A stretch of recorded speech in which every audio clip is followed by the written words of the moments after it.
such a peaceful afternoon for reading.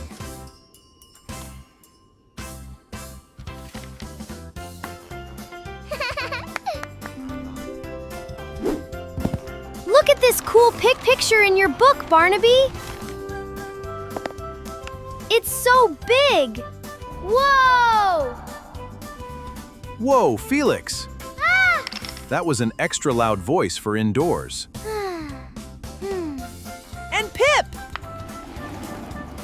Look at this shiny rock I found outside.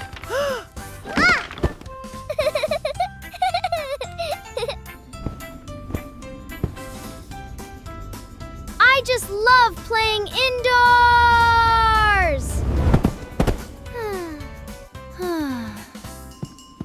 Hey, Felix, let's play a secret game. It's called the Whisper Game. Can you copy my quiet indoor voice? Yes, I can. Like this? Is this our super secret spy voice? Perfect. This is our cozy, inside voice. It keeps our home happy. Here is the top block, Pip. Nice and quiet. Now this is the perfect cozy afternoon for everyone.